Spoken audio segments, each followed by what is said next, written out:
Bab 2309. Postur tak terkalahkan. 1. Di tepi danau, di depan pondok. Dunia gerimis, hujan turun tanpa suara di danau, dengan riak kecil. Tak jauh dari danau, ada sebuah gubuk bambu. Di depan gubuk bambu itu, ada seorang wanita tergeletak di sana. Wanita itu berbaju merah, kakinya disilangkan dan dia sedang berbaring memegang gulungan buku kuno, sedang membacanya dengan penuh semangat. Pada saat ini, wanita itu tiba-tiba meletakkan buku kuno di tangannya dan dia melihat tidak jauh. Di kejauhan, seorang pria datang perlahan. Melihat pria ini, wanita itu sedikit terkejut. Orang yang datang tidak lain adalah Mile. Mile berjalan ke arah wanita itu dan berkata sambil tersenyum, "Bencana, lama tidak bertemu." Wanita di depannya adalah aturan hukum bencana yang membuatnya sangat menderita. Bencana memandang Mile, "Kupikir kamu sudah mati." Mile tersenyum dan berkata, "Bagaimana mungkin?" Saat berbicara, dia melihat sekeliling dan berkata, "Hanya kamu." Bencana mengangguk. Mereka semua keluar. Mile bertanya, "Kemana?" Bencana mengangkat bahu, "Jalan-jalan di luar." Mile berpikir sejenak, lalu berkata, "Apa Doi sudah kembali?" Bencana menggelengkan kepalanya, "Tidak, kami tidak pernah melihatnya lagi." Setelah Mile terdiam sesaat, dia mengeluarkan sebuah cincin penyimpanan dan meletakkannya di depan bencana, lalu berbalik dan pergi. Bencana menatap tajam ke arah cincin penyimpanan, lalu berkata, "Tunggu." Mile menoleh melihat bencana dan berkata sambil tersenyum, "Kenapa?" Setelah hening sejenak, bencana berkata, "Kamu." Bicara sampai di sini, dia berhenti, lalu berkata, "Pergilah." Mile. Bencana menatap Mile dengan jelek. "Belati dan Yakunan ada di kota Tiandu." "Belatimu, Yakunan."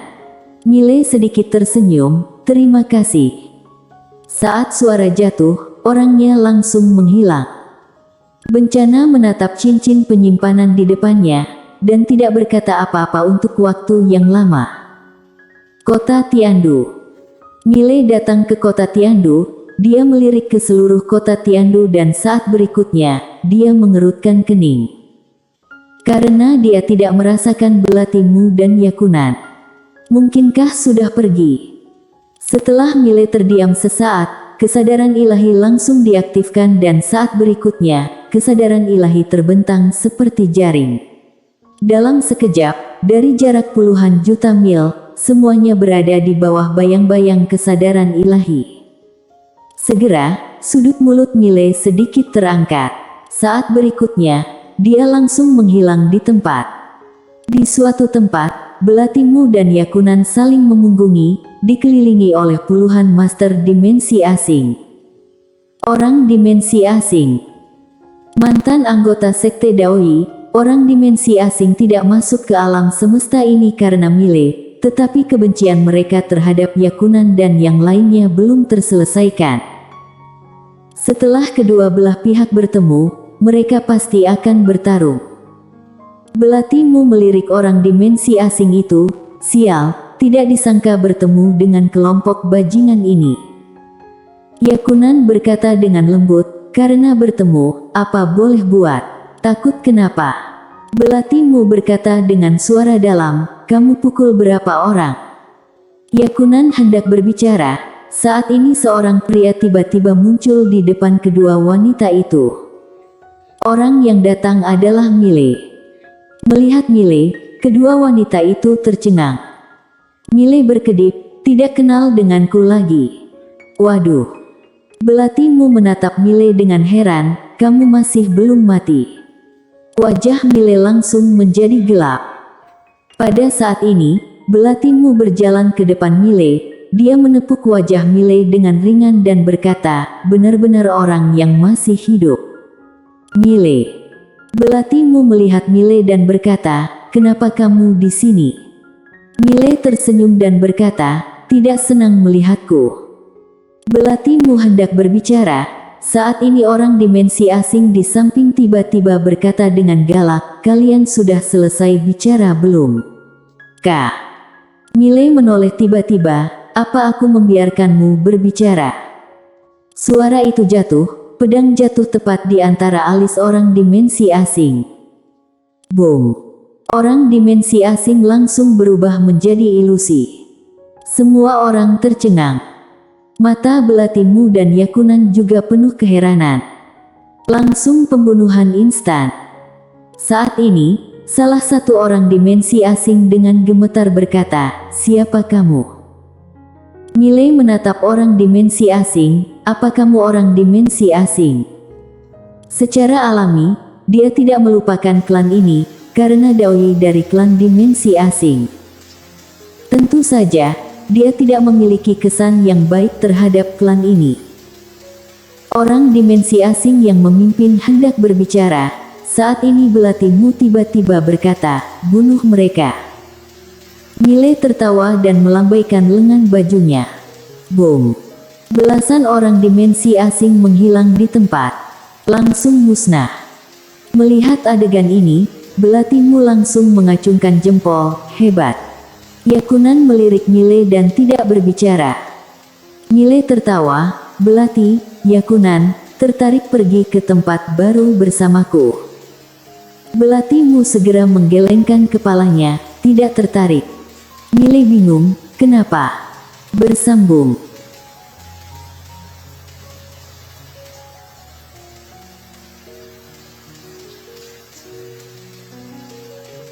Bab 2310. Postur tak terkalahkan. 2. Belatimu berkata dengan lembut, "Kekuatan tempat baru yang kamu sebutkan jauh lebih kuat daripada di sini, kan?" Mile mengangguk, "Ya." Belatimu mengangkat bahu, "Jika kita pergi ke sana sekarang, bukankah kita akan menjadi anak buah?" Mile. Belatimu mengedipkan mata, "Kenapa kamu tidak beri kami beberapa warisan dan sumber daya? Kami akan pergi mencarimu setelah kekuatan kami meningkat." Wajah Mile penuh garis-garis hitam, "Kamu benar-benar tidak merasa segan?" Belatimu tersenyum, "Tidak masalah kan?" Mile memutar bola matanya ke Belatimu, lalu merentangkan telapak tangannya. Dua cincin penyimpanan terbang ke depan dua wanita itu. Belatimu tidak segan, langsung mengambil cincin penyimpanan. Matanya berbinar saat melihat apa yang ada di dalam cincin penyimpanan. Mile tersenyum dan berkata, "Benar tidak mau ikut aku pergi?" Belatimu menggelengkan kepalanya. Mile memandang Yakunan dan Yakunan ragu sejenak, tetapi dia juga menggelengkan kepalanya. Mile berpikir sejenak, lalu merentangkan kedua telapak tangannya. Dua berkas cahaya pedang masuk di antara alis kedua wanita itu. "Aku meninggalkan seuntai energi pedang di dalam tubuh kalian. Jika kamu ada masalah, aktifkan saja energi pedang. Selama aku masih hidup, aku akan tiba kapan saja." Belatimu melirik Mile, "Seberapa kuat kamu sekarang?" Mile tertawa dan berkata, "Tak terkalahkan." "Tak terkalahkan." Belatimu memberi Mile pandangan kosong, "Apa kamu bisa mengalahkan adikmu?" Ekspresi Mile membeku. Belatimu bertanya, "Bisa tidak?" Mile berpikir sejenak, lalu berkata, "Dibandingkan dengan Lydia, aku harusnya masih ada celah kecil. Tapi harusnya tidak besar. Menara kecil." Belatimu menggelengkan kepalanya, "Perkataanmu tidak ada satu pun yang benar." Mile tertawa, dia melihat sekeliling, lalu berkata, "Aku akan pergi." Belatimu mengangguk, "Pergilah. Sering-seringlah kembali di masa depan, kami tidak terlalu peduli tentang barang lain dan sebagainya, beri saja sedikit sesuatu, yang paling penting adalah sering kembali, kami sangat merindukanmu." Mile memelototi Belatimu, "Aku percaya pada hantumu." Saat berkata, dia memandang Yakunan. Dia ragu sejenak, lalu tersenyum, "Yakunan, kenapa aku merasa kita sedikit asing?" Yakunan memandang Mile, "Masa?" Mile tersenyum dan berkata, aku merasakannya. Yakunan terdiam. Belatimu tiba-tiba berkata, tentu saja terasa asing. Kamu sudah pergi begitu lama, kami pikir kamu sudah mati. Mile tertawa dan berkata, ini salahku. Belatimu mengangguk, jika kamu ingin pergi, pergilah cepat. Yakunan tidak marah padamu, kamu sering kembali dan bawa sesuatu, itu sudah cukup. Jika kamu benar-benar tidak bisa kembali, minta seseorang bawa barang kembali, kami juga bisa mengerti. Wajah Mile penuh garis-garis hitam. Sial, kenapa bertingkah seperti bandit? Setelah mengobrol sebentar dengan kedua wanita itu, Mile pergi dengan pedang. Setelah Mile pergi, Yakunan melihat ke ujung langit di kejauhan, tidak tahu apa yang dia pikirkan. Pada saat ini, Belatimu di samping berkata dengan nada menghina, Yakunan, aku membencimu. Yakunan memandang Belatimu, sedikit mengernyit, apa maksudmu? Belatimu berkata dengan lembut, suka tapi tidak mengatakannya, kamu benar-benar bodoh. Yakunan berkata dengan marah, siapa yang menyukainya? Belatimu mengangkat bahu, baik-baik, kamu tidak suka, kamu tunggu saja. Pria ini berkulit tebal dan kekuatan yang kuat, dia juga seorang kultivator pedang yang kuat. Jika kamu tidak berinisiatif, kamu tidak akan punya kesempatan. Yakunan sangat marah dan ingin mengatakan sesuatu yang lain. Saat ini, Belatimu berkata lagi, kamu tunggu saja. Jika aku menyukai seorang pria, aku akan mengejarnya, jika tidak bisa, aku akan menidurinya, jika tidak bisa, aku akan membunuhnya. Jika aku tidak bisa mendapatkannya, orang lain jangan berharap mendapatkannya. Yakunan. Mile kembali ke dunia kritis Tao. Negara kritis Tao. Setelah mengetahui bahwa Mile akan datang, Raja Gunung Tengah secara pribadi keluar untuk menyambutnya. Melihat Mile, Raja Gunung Tengah tertawa, Tuan Muda Ye, apa kamu berencana untuk pergi ke dunia legendaris itu? Dunia asing. Di tempat itu, ada bos alam tiada. Mile berpikir sejenak, lalu menggelengkan kepalanya, tidak. Mendengar ini, Raja Gunung Tengah tercengang. Mile tersenyum dan berkata, aku akan pergi sekarang hanya akan dipukuli. Aku akan menerobos alam tiada, baru pergi. Kali ini, aku tidak ingin menjadi anak buah, aku ingin untuk memasuki dunia berikutnya dengan postur tak terkalahkan. Raja Gunung Tengah. Mile berkata lagi, senior, aku perlu pelatihan tertutup di tempat ini untuk sementara waktu.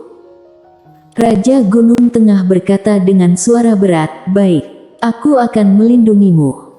Mile tersenyum dan berkata, terima kasih. Setelah berbicara, dia mengikuti Raja Gunung Tengah ke tanah pelatihan langit berbintang, tempat Raja Gunung Tengah biasa berlatih sendiri. Raja Gunung Tengah berkata, Tuan Muda Ye, kamu berlatih di sini, tidak ada yang akan mengganggu kamu. Mile menangkupkan tinjunya, terima kasih. Raja Gunung Tengah tertawa, masalah kecil. Mile mengangguk, tidak berkata apa-apa lagi, dia memasuki menara kecil. Setelah memasuki menara kecil, Mile sampai di depan Violeta Yan. Saat ini Violeta Yan sudah seperti patung, tidak bisa bergerak ataupun bernapas. Mile sedikit terdiam, dia tidak menyangka Violeta Yan belum mencapai alam tiada. Perlu diketahui, Violeta Yan telah berlatih di menara kecil selama hampir 300 tahun. Mile berkata dengan lembut, sepertinya alam tiada ini tidak mudah dicapai. Saat berbicara, dia menemukan tempat dan duduk bersila. Kemudian warisan yang ditinggalkan oleh Amer muncul di benaknya. Dalam warisan ini, ada beberapa pengalaman dan metode baginya untuk mencapai alam tiada. Selain itu, ada juga beberapa penggunaan pedang biru gaib, tetapi dia belum mempelajarinya untuk saat ini. Mencapai alam tiada terlebih dahulu adalah yang terpenting. Karena masih ada celah besar antara kekuatannya saat ini dengan alam tiada saat ini, bahkan dengan pedang biru gaib menutupi celah ini. Pelatihan tanpa mengenal waktu, waktu berlalu sedikit demi sedikit. Bersambung.